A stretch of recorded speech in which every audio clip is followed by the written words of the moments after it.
अपना सफ़र अगर मैं देखूं करियर का, लगता है काफ़ी एक डेफिनेटली एक जर्नी रही है। ये एक जर्नी है जो हर एक को खुद ही तय करनी है। आप चाहे इंडस्ट्री से हैं, आप इंडस्ट्री के बाहर से हैं, फाइनल वर्डिक्ट हमेशा ऑडियंस के पास है। मेरे लिए अपॉर्चुनिटी बहुत बड़ी थी, वो हो गया। अब इससे बेहतर और क्या कर सकती हूँ। अपना सफ़र अगर मैं देखूं करियर का, लगता है काफ़ी एक डेफिनेटली एक जर्नी रही है। बट जहाँ मैं खड़ी हूँ इस वक्त, लगता है नहीं, अभी और भी काफ़ी कुछ मुकाम हासिल करना बाकी है। पर अच्छा लगता है जब लोगों के चेहरे पर खुशी देखूं कि जो भी अगर कोई अच्छी बात कर रहा है, या कोई फिल्मों को लेके या प्रदर्शन को लेके, अभिनय को लेके, तो अच्छा ही लगता है, बजाय कुछ भी लाइक क्योंकि मेरे दिल में कोई गिला, कोई शिकवा, कोई कंप्लेंट कुछ नहीं है। ये एक जर्नी है जो हर एक को खुद ही तय करनी है। आप चाहे इंडस्ट्री से हैं, आप इंडस्ट्री के बाहर से हैं, फाइनल वर्डिक्ट हमेशा ऑडियंस के पास है। और लंबा ही सही, बट एक सही अपने तरीके से ये जिंदगी जीना, आई थिंक ये आपकी पहली बड़ी सफल फिल्म थी विक्की डोनर जी। तब हम आपके पिताश्री जी के टच में थे, बहुत सिफारिश करते थे इंटरव्यू कैसे मिल जाए, क्या हो, क्योंकि ये नई लड़की आई है और इसने धूम मचा देनी है। और अब देखो, चांस की बात है कि हम धूमधाम के बाद इंटरव्यू कर रहे हैं। धूमधाम के बाद। तो विक्की डोनर पे अंदाजा था धूमधाम का, बट आप कितना सेटिस्फाई हैं अपनी जर्नी से? सेटिस्फैक्शन मुझे नहीं लगता कभी भी आप हासिल कर पाते हैं, क्योंकि जहां आपने अगर कोई कुछ गोल बांधा होता है, जब आप वहां पहुंच जाते हैं तो लगता है अरे मुझे तो वो चाहिए, ये तो ठीक है। तो शायद 10 साल पहले गोल कुछ और होगा, अब मैं अब यहाँ हूँ, अब गोल कुछ और है। पूछेंगे अगर गोल क्या है, मैं शायद शब्दों में ना बता पाऊँ, क्योंकि कभी मेरे दिमाग में कुछ सेट नहीं है कि अच्छा मुझे इस तरह की अब फिल्म करनी है या इनके साथ काम करना है। मेरे लिए हर एक काम, जो जब एक स्क्रिप्ट आती है, एक नए नजरिए से ही देखना, एक फ्रेश नजरिए से देखना, उन्हीं आंखों से देखना कि ये मुझे पहली बार कोई स्क्रिप्ट ऑफर कर रहा है तो मुझे कैसा लग रहा है। कोई मेरे अंदर कुछ से बोलते हैं ना कि एक्स्ट्रा एक्सपेक्टेशन सिर्फ एक अच्छी स्क्रिप्ट की है, कहाँ से आए, कौन लेकर आए, मेरे लिए मुझे कोई फर्क नहीं पड़ता। तो और यो शायद यही एक फैक्टर है जो मेरे लिए आई थिंक अभी तक विक्की डोनर आपको कैसे मिली थी? ऑडिशन जोगी जी हमारे कास्टिंग डायरेक्टर थे। बहुत अच्छे, बहुत स्वीट कास्टिंग डायरेक्टर हैं, बहुत अच्छे खुद कलाकार भी हैं। और वो उन्होंने मुझे बुलाया किसी और फिल्म की कास्टिंग ऑडिशन के लिए, और किसी कारणवश मैं वो ऑडिशन नहीं दे पाई। कुछ हुआ, मैं कहीं आउट ऑफ टाउन थी, कुछ शूट कर रही थी, और something that happened, it didn't work out. तो सेड यामी वो ऑडिशन तो अब नहीं होगा, पर एक और फिल्म है।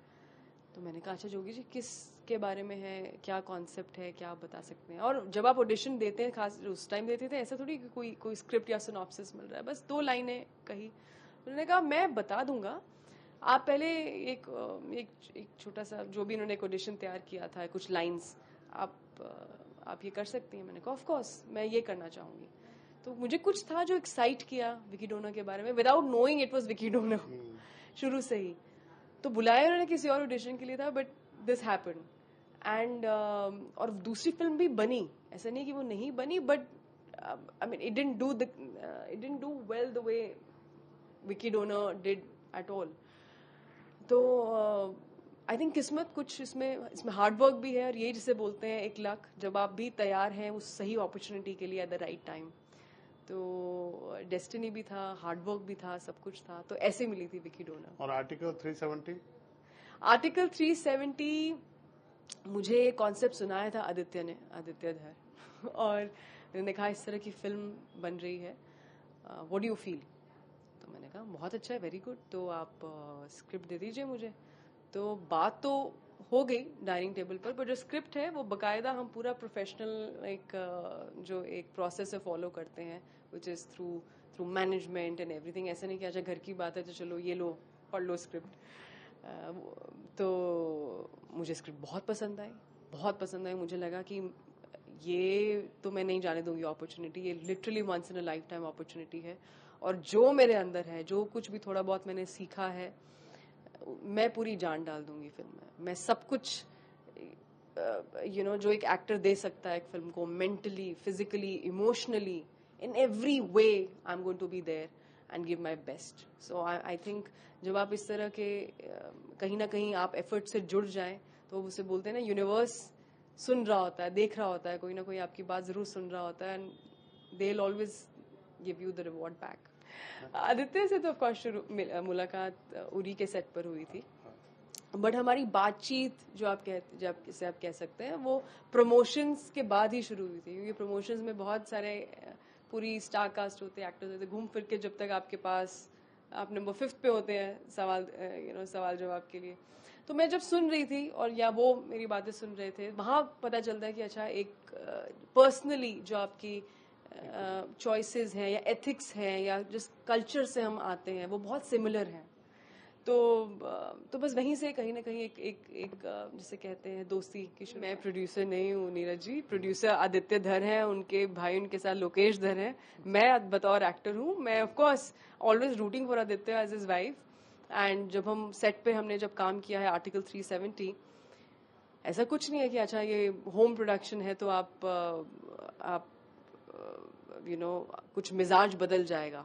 मैं एक्टर ही रहूंगी, वो क्रिएटिव ही रहेंगे, और हम बिल्कुल एक जो प्रोफेशनल डिमीनर होता है वैसे ही काम करते हैं. कुछ रिबेट मिलता है उनको फीस वगैरह में या कुछ आपको एक्स्ट्रा पर्क मिलता है या नहीं मिलता? मतलब कोई रिबेट भी नहीं, कोई एक्स्ट्रा पर्क भी नहीं है, बिल्कुल प्रोफेशनल वैसे ही है जैसे बाकी सबके साथ है.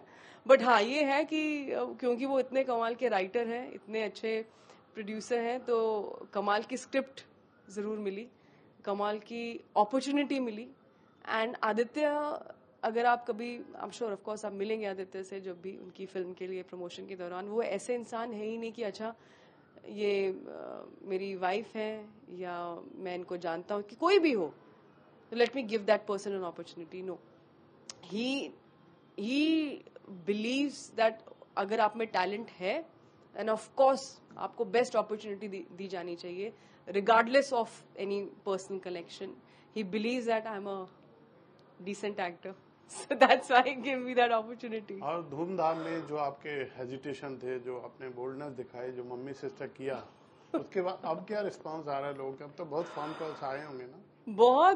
बहुत सारे डायरेक्टर्स, बहुत इंडस्ट्री से बहुत मैसेजेस आए, कॉल्स आए हैं, कुछ ऐसे नामों के, ऐसे मेकर्स के जिनको आपने कभी इनकी फिल्में देखी थी और लगा कि अच्छा एक फैन मोमेंट एक होता है. और ऑडियंस, सबसे बड़ा ऑडियंस, द फैक्ट कि फिल्म बहुत अच्छा प्रदर्शन कर रही है, week by week it's growing in numbers, तो बहुत अच्छा लग रहा है. फाइनल वर्डिक्ट तो जनता के पास ही है. जनता ही हम सबका जो एक पावर जैसे बोलते हैं वो तो उन्हीं के पास है. बहुत अच्छा लग रहा है. अच्छा लगता है जब एक अच्छी फिल्म को अच्छी ऑडियंस मिलती है. और आपके आने वाले प्रोजेक्ट्स के बारे में, किसी के बारे में अगर आप बात करना चाहें तो?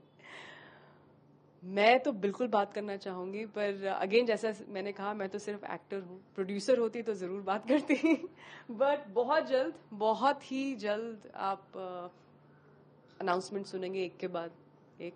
और इतना बस प्रॉमिस जरूर कर सकती हूँ कि जितने भी फिल्म्स मैंने अब फाइनलाइज अभी भी की हैं, the idea is to go notches higher. The idea is to कि अब जो हो गया, जो फिल्में जिन्हें सफलता मिली, जो अच्छा जिन्होंने किया, मेरे लिए अपॉर्चुनिटी बहुत बड़ी थी, वो हो गया. अब इससे बेहतर और क्या कर सकती हूँ, तो उसको ध्यान में रखकर, और कितना वर्सेटैलिटी पे ध्यान दिया जा सकता है, उसको ध्यान में रखकर अगली फिल्में साइन की हैं. चलिए, wish you all the very best. Thank you Neeraj ji. शुक्रिया. Thank you.